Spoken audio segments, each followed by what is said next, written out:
नमस्कार, खेल जगत में आपका स्वागत है। महेंद्र सिंह धोनी के क्रिकेट में आने के बाद झारखंड का नाम क्रिकेट में रोशन हुआ है। झारखंड का क्रिकेट काफ़ी आगे बढ़ा है और खिलाड़ी भी सामने आए हैं। रांची में एक अंतर्राष्ट्रीय स्तर का क्रिकेट स्टेडियम बन जाने के बाद रांची में टेस्ट मैच, एक दिवसीय अंतर्राष्ट्रीय मैच, आईपीएल के मैच खेले जा चुके हैं। रणजी ट्रॉफी के मैच हमेशा होते रहते हैं, प्रथम श्रेणी के मैच भी हमेशा होते रहते हैं। तो आज झारखंड का क्रिकेट कहाँ पर है, क्या संभावनाएं हैं, क्या परेशानियां हैं, इन सब बातों पर चर्चा करने के लिए हमने क्रिकेट से जुड़े दो शख्सियतों को दूरदर्शन के स्टूडियो में आमंत्रित किया है। हमारे साथ हैं श्री पीएन सिंह जी, जो कि झारखंड राज्य क्रिकेट एसोसिएशन JSCA के संयुक्त सचिव हैं, और हमारे साथ हैं श्री जय कुमार सिन्हा जी, जो कि क्रिकेट के क्षेत्र में एक जाना माना नाम बहुत शुरू से रहे हैं। रांची विश्वविद्यालय के खेल निदेशक रह चुके हैं, NIS प्रशिक्षक हैं और JSCA के सदस्य हैं। जय कुमार सिन्हा सर और पीएन सिंह सर, दोनों का दूरदर्शन के स्टूडियो में स्वागत है।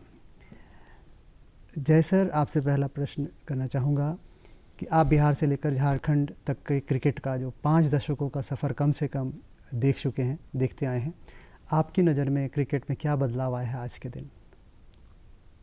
सबसे बड़ा बदलाव जो है अजय जी, 1877 में जब क्रिकेट शुरू हुआ था, 1935 में आपके बिहार क्रिकेट की स्थापना हुई थी, और आज 2024 में ये सवाल हो रहा है, तो बदलाव के मामला में पैसा तो बहुत आया है,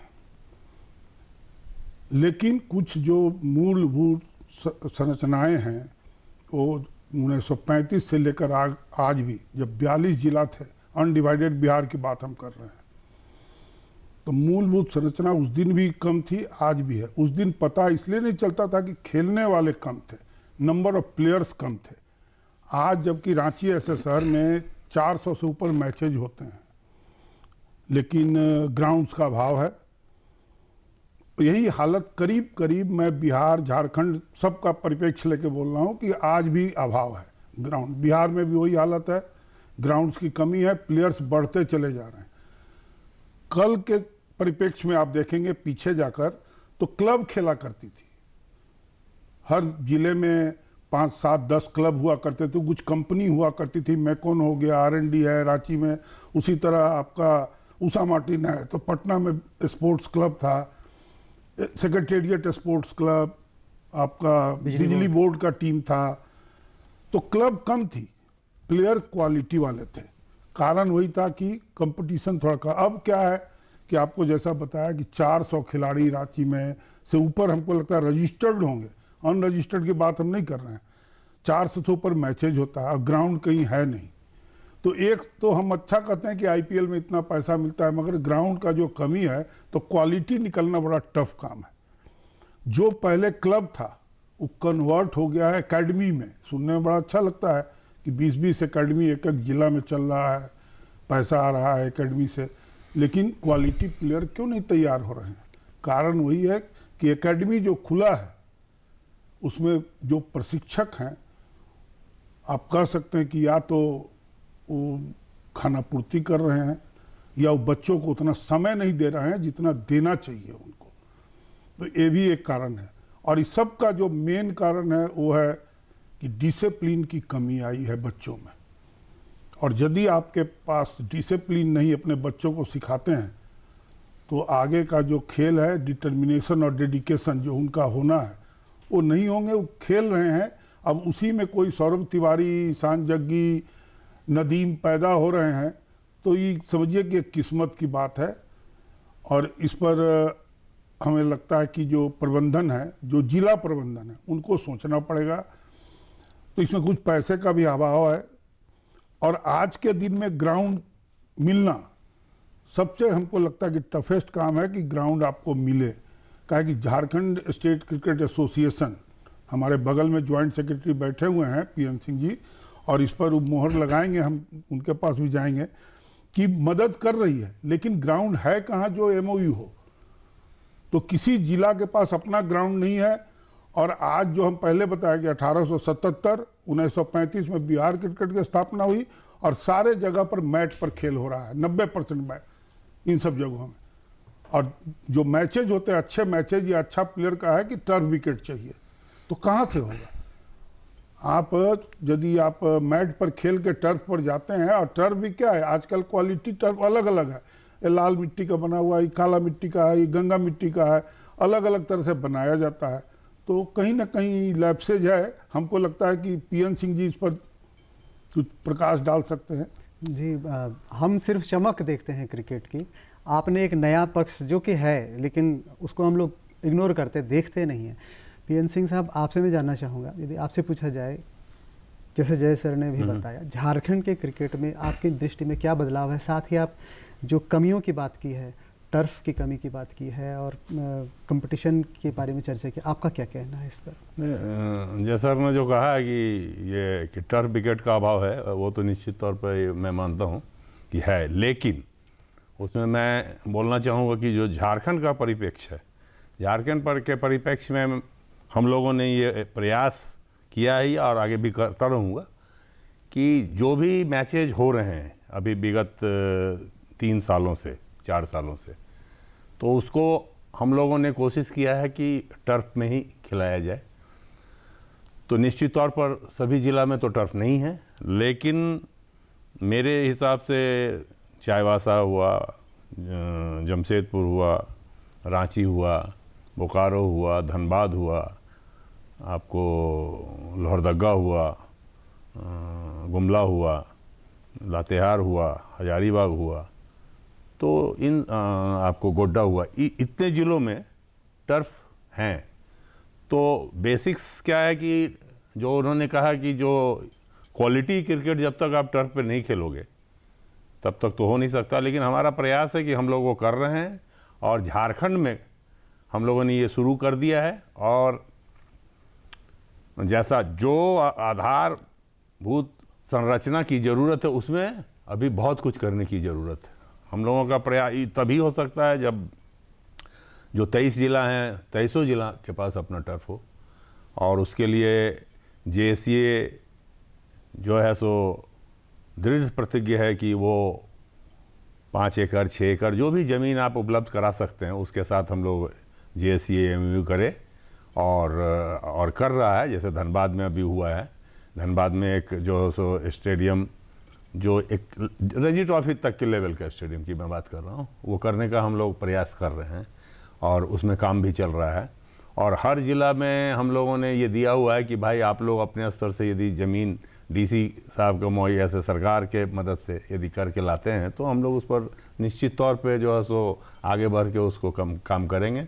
अभी सिमडेगा ने जो है सो 5 एकड़ ज़मीन के लिए डीसी साहब ने वहाँ भेजा है सरकार को, और उम्मीद है जैसा वो बोल रहे हैं कि ये हो जाएगा। तो खूंटी में भी ऐसा हो रहा है। तो आने वाले दिन में हमको लगता है बहुत तेज़ी से क्रिकेट में एक बदलाव आने की संभावना है, जिसको कि हम लोग बहुत अच्छे तरीके से करने की कोशिश करेंगे। और निश्चित तौर पर जो कहा है जय सर ने कि भाई क्रिकेट को आपको टर्फ विकेट पे खेलना होगा। जब तक आप क्रिकेट को टर्फ विकेट पर नहीं खेलिएगा तो जो उसकी जो बारीकियां हैं वो मैटिंग पे आपको मिलेगा नहीं। तो जो बेसिक्स खेल है उसको पूरे राज्य को उस पर लाना होगा हम लोगों को, और हम लोग उसमें प्रयासरत हैं। और आने वाले दिन में हमें आशा है कि हम इसको कर पाएंगे। जय जी ने एक बात और उठाई, उन्होंने कहा है कि मैदान कहाँ है, मैदान उपलब्ध हो तब तो ये काम आगे बढ़े। तो इसके लिए क्या किया? जैसे आपने जिक्र तो किया है कि जिला अगर उपलब्ध कराता है तो जेएससीए एक जिला एक टर्फ का मोटो लेकर के आगे चल भी सकता है, लेकिन अगर मैदान नहीं हो तो उसमें क्या जेएससीए कर सकता है? देखिए, जेएससीए ने अभी जैसे बोकारो में सेल से 20 एकड़ का ज़मीन लिया है, रजिस्ट्रेशन करवाया, रजिस्ट्री हुआ है। तो उसके इतने सरकारी जो सेल के हैं उसके जितने टेक्निकल्स हैं वो टेक्निकलिटी में अभी चल रहा है। हम लोग दूसरा एक तैयार हैं बनाने के लिए कि हम लोग को बनाना है, और सारा चीज़ हम लोगों ने करके कंप्लीट कर लिया है। अभी कुछ वेटिंग की प्रक्रिया चल रही है। तो आने वाले दिन में ये है कि जेएससीए को तो आगे बढ़ना होगा निश्चित तौर पर। जिला को हम लोगों ने ये नहीं कहा कि आप ज़मीन को खरीद लो, नहीं, ज़मीन आप चिन्हित करो, ज़मीन को कोशिश करो कि आप किस हैसियत से लोगे। बाकी जेएससीए उसको आगे बढ़ के एमयू करेगा, उसमें भी जो भी कॉस्ट आएंगे वो जेएससी करेगा। जी इसमें जो है इसमें- सो जी इसमें एक बात और है, जैसा पीएन सिंह जी ने कहा, एक या दो ग्राउंड की बात नहीं है। यदि 400 मैच आप खिला रहे हैं तो 400 में यदि 5 मैचेज 10 मैचेज होते हैं टर्फ पर तो होगा नहीं। बेसिक है इंटर स्कूल जूनियर क्रिकेट, उस समय सभी का जो समूचा मैच होता है हर जिला में, हम हर जिला की बात कर रहे हैं राइट। और यहाँ नहीं बिहार की बात भी कर रहे हैं, इसलिए कि हम मेरा घर पड़ता है तो हम जाते रहते हैं। सारा का सारा मैचेज बी डिवीजन का, ए डिवीजन का मैच, इवन सुपर डिवीजन का मैच भी आपके यहाँ भी हो रहा है, दूसरे जगह में भी हो रहा है। तो जब बेस ही खराब है तो बेस के लिए कहीं ना कहीं खाली जिला पर नहीं है, सरकार भी दोषी है कि कहीं ग्राउंड नहीं, जो ग्राउंड था उसको भी डेवलप नहीं कर रहा। आज एचईसी का ले लीजिए, आप जिस एरिया में हम हैं उस एरिया में सैकड़ों एकड़ जमीन अभी भी इसी तरह है, उसको क्यों नहीं डेवलप करता है? एचईसी का जो अपना स्टेडियम है उसको क्यों नहीं डेवलप करता है? एक एमओयू हुआ है क्रिकेट स्टेडियम से, इसका 4 एकड़ या 5 एकड़ का जमीन, उसको क्यों नहीं डेवलप करने देता है कि ग्राउंड बढ़े? तो कहीं ना कहीं सरकार को इसमें आगे आना होगा। हमारे नज़र में सरकार भी उतना ही दोषी है। स्पोर्ट्स को आज भी बजट बढ़ते जा रहा है लेकिन स्पोर्ट्स को आज भी 2M दर्जे का माना जाता है। इस सरकार पर समझिए डायरेक्ट लाछन हम लगा रहे हैं। क्यों नहीं ग्राउंड डेवलप करती है? पार्क डेवलप कर रहा है, ग्राउंड डेवलप नहीं हो रहा है, बच्चे जाएंगे कहाँ? कुछ लोगों को बैडमिंटन खेलना है तो 2-2 स्टेडियम 3-3 स्टेडियम बन रहा है, हर जिले में स्टेडियम बन रहा है बैडमिंटन के लिए। दूसरे ग्राउंड को क्यों नहीं डेवलप करते? अभी हाल में हम पाकुड़ गए थे, पाकुड़ का ग्राउंड देख के ऐसा लग रहा था कि हम 1935 में पहुंचे हुए हैं। बच्ची लोग खेल रही थी वहाँ पर, 1 इंच घास नहीं था। तो ये सरकार भी दोषी है। सिर्फ हम कहें कि हमारे पास में जो भी संभावना है या कहिए कि हमारे पास में जो पैसे का बात ही कर रहे हैं कि मदद करेगी, जिला क्या करेगा? एक ग्राउंड के लिए आपको मदद हो सकता है, जो जेएससीए करेगा, इनका अपना भी कुछ नॉर्म्स होगा तो वहाँ बना, मगर बाकी जो मैचेज कहाँ होंगे? यदि सुपर डिवीजन का मैच जेएससीए अपना ग्राउंड देता है या ओवल देता है तो उससे तो मैच होगा नहीं। बाकी के मैचेज कहाँ होंगे? मेकोन में एक होता है, अभी बहुत पहले कुछ दिन पहले हुआ है कि एक उषा मार्टिन है उसने बनाया है, मगर उतना चार्जेस सब जगह देते चलिए आप, 5,000 रुपया 10,000 रुपया करके पर डे जो उनको देना पड़ता है। तो सरकार खुद क्यों नहीं बनाती है? तो सरकार भी दोषी है इसमें। जी, आपने सही कहा, एक नए दृष्टिकोण की आवश्यकता है इसमें, जिसमें कि एसोसिएशन तो है ही, खिलाड़ी तो अपना काम करते ही हैं, लेकिन सरकार को भी इसमें सपोर्ट करना चाहिए। सपोर्ट नहीं, आगे आना चाहिए। देखा जाता है कि क्रिकेट जो है, क्रिकेट का खेल जो है, बाकी खेलों के लिए तो जैसा आपने कहा होता ही है, क्रिकेट में थोड़ा सा सरकार पीछे रहती है शायद, लेकिन फिर भी क्रिकेट अपने आप में सक्षम है। जैसे जेएससीए है, बीसीसीआई का हर साल का से मदद मिलती है। बहरहाल हम झारखंड के क्रिकेट की बात करते हैं। हम महेंद्र सिंह धोनी की बात से शुरुआत की थी हमने। महेंद्र सिंह धोनी जी का समय पूरा हो गया क्रिकेट में, कम से कम अंतर्राष्ट्रीय क्रिकेट वो छोड़ चुके हैं। पीएन सिंह जी, आपसे मैं जानना चाहूँगा कि महेंद्र सिंह धोनी का जो एक ईरा था, जब से उन्होंने शुरू किया और अब तक, आईपीएल का शोर तो बताता ही है कि उनकी हस्ती क्या है क्रिकेट में। आज उनके बाद, उनके हटने के बाद झारखंड के क्रिकेट में क्या है अब आगे? देखिए, जहाँ तक महेंद्र सिंह धोनी की बात है, ये तो सभी को ही जानते हैं कि वो एक लीजेंड हैं पूरे अंतर्राष्ट्रीय स्तर पे। और धोनी के हटने के बाद अभी जो झारखंड का क्रिकेट है, आप उसी एरा में आप समझिए कि 1-2 प्लेयर आए, लेकिन अभी करंट में ईशान किशन है जो कि काफ़ी क्रिकेट में अच्छा खेल रहे हैं।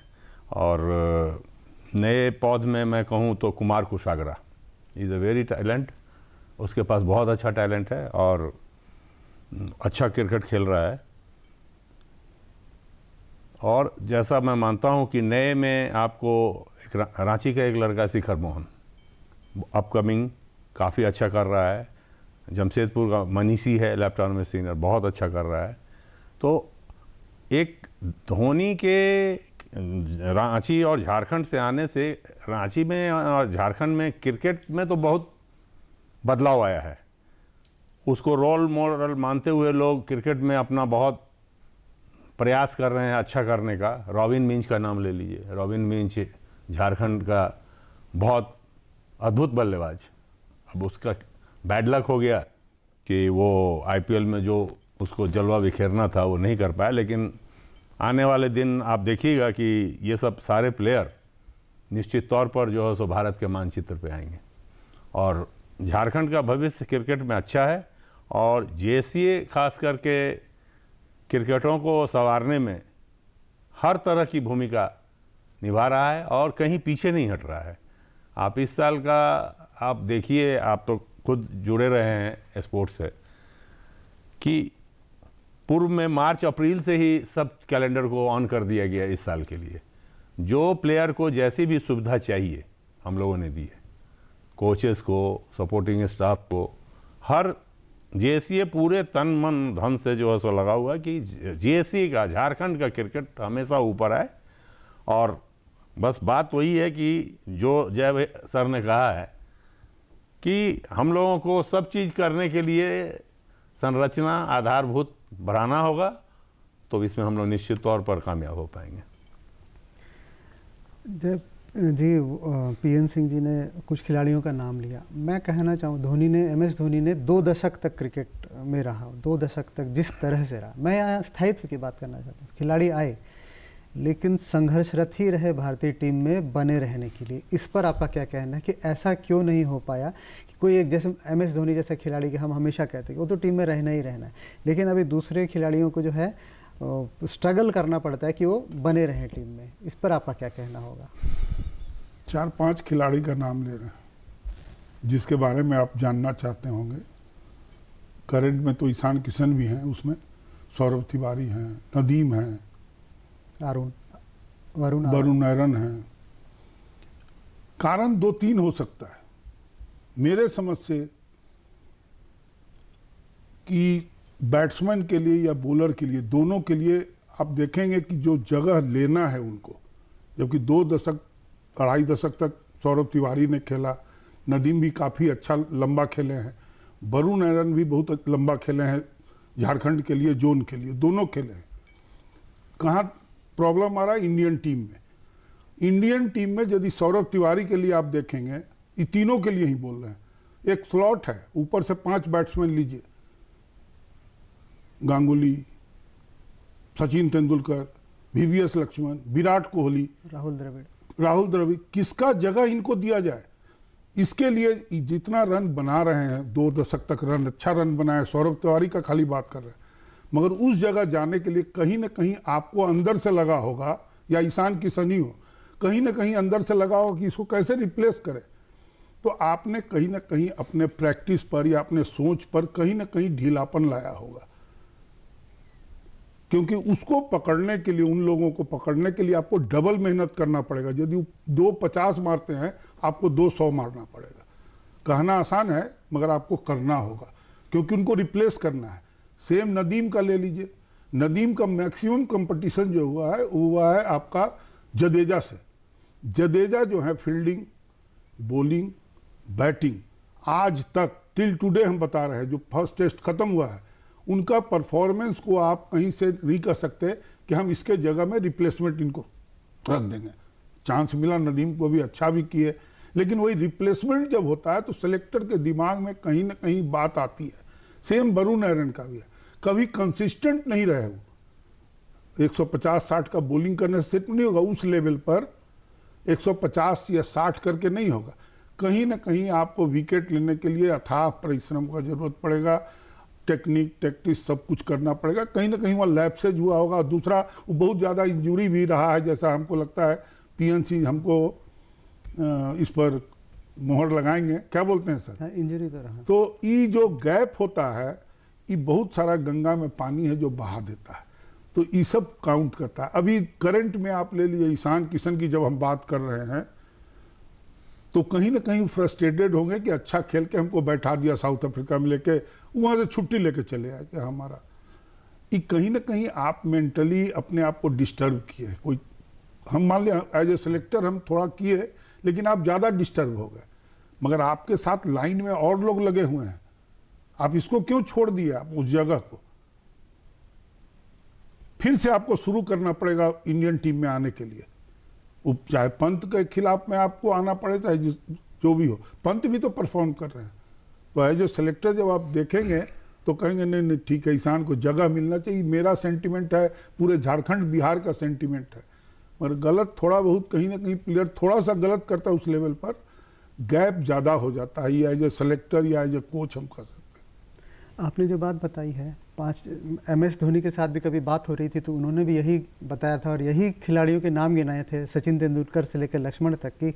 अगर किसी खिलाड़ी को एंट्री मिलेगी तो किस तरह से मिल सकती है उसमें एंट्री। ये बात आपने सही कही है। लेकिन शहबाज नदीम की जहाँ तक बात है तो 2 सीज़न में लगातार आपने कंपेयर तो किया जडेजा से, लेकिन 2 सीज़न में लगातार आउटस्टैंडिंग परफॉर्मेंस था। मुझे लगता है 50 से ऊपर विकेट दोनों सीज़न में लिया गया।